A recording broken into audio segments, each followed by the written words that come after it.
Travis Martell here with Martell Elite Fitness. Today, we're going to go over 5 exercises you can do in your house to increase your on-ice speed. Let's get right to it. The first drill we're going to do is going to help lengthen our stride. The longer our stride is, the more ice we can push each time we do stride out. This will allow us to put more power into the ice each and every time, which will allow us to be that much faster on the ice.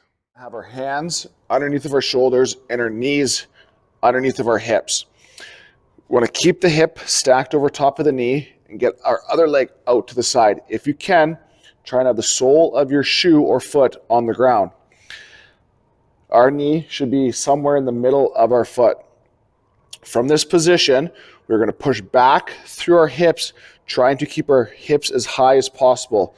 What I don't want to see is us sitting down to the back foot. We're pushing back through. From the side, our hands are underneath of our shoulders, our knees are underneath of our hips, we're flat through our back. We're getting that leg out to the side.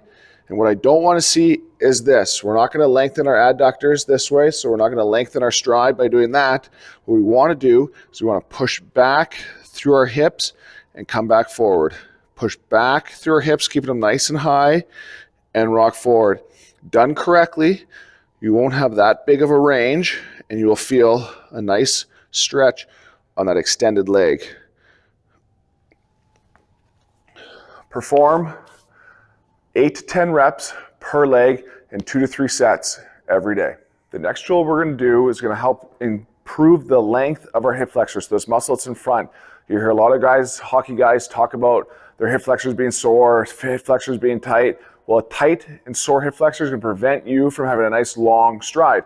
So grab something you can put your back foot up on. Couch is perfect. I'm going to use this stand here. Make sure you have a pad for your front knee or for your back knee there, so it's nice and protected.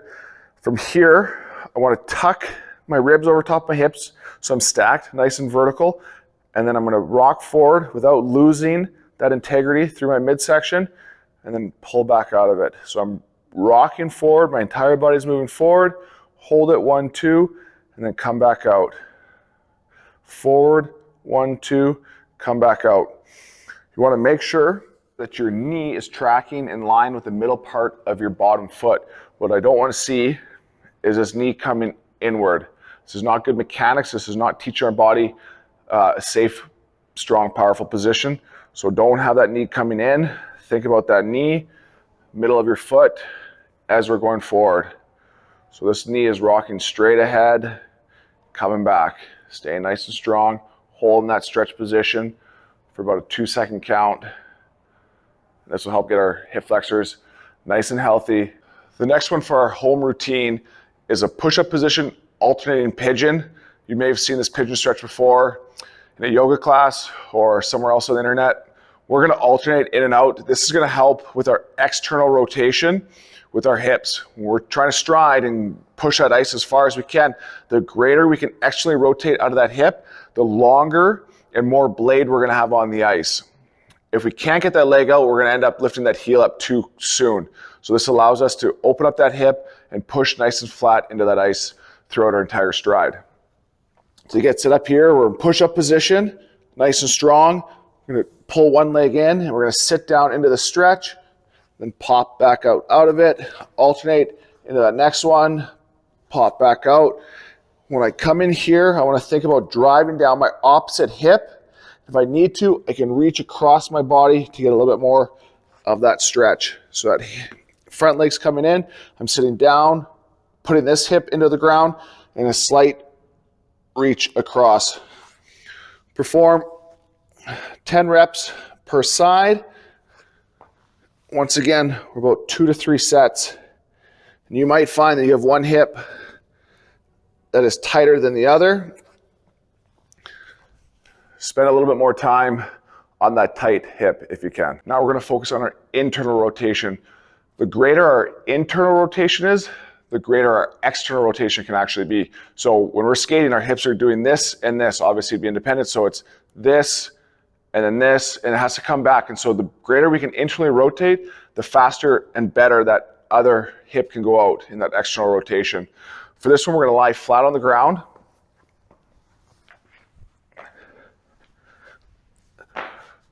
Make sure your low back is nice and flat on the ground, your head's flat, and we're gonna get our feet outside of our shoulder width. We're gonna internally rotate one leg, so we wanna keep this opposite hip nice and straight as I'm trying to drop down the one leg to the ground, and I'm gonna come back up. Now the opposite side's gonna go down and come back up.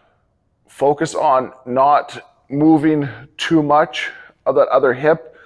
So we wanna stay nice and strong and stable and get into that hip without any compensation. If you're feeling this one a little bit more in the knees and less in the hips, play around with your foot position. You can get your feet out a little bit further, which might allow you to get in the hips better, or for some people that means getting your feet closer to your body. You're gonna have to play around with your positioning. So from the front side, we're here, lying nice and flat, feet are outside hip width, and I'm dropping one hip in, the other hip is staying nice and stable, opposite hip down, and just slowly working this internal rotation. Go nice and easy with it, same format, 8 to 10 reps per side, 2 to 3 sets.